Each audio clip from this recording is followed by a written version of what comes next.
Morning verse of the day, 1 Corinthians chapter 1 and verses 5.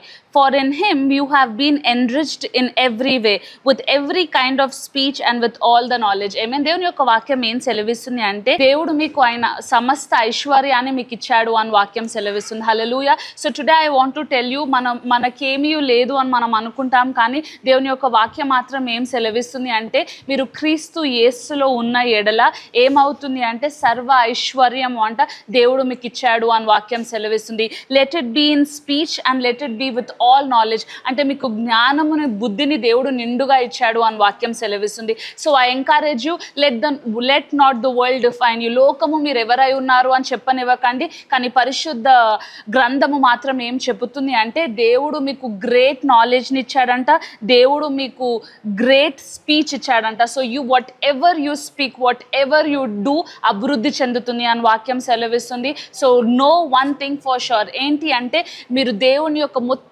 ఐశ్వర్యం అంట యేసుక్రీస్తులో పెట్టి దేవుడు అది మీకు ఉచితముగా ఇచ్చాడంట. So that people can recognise the calling and the anointing of God over you. God bless you.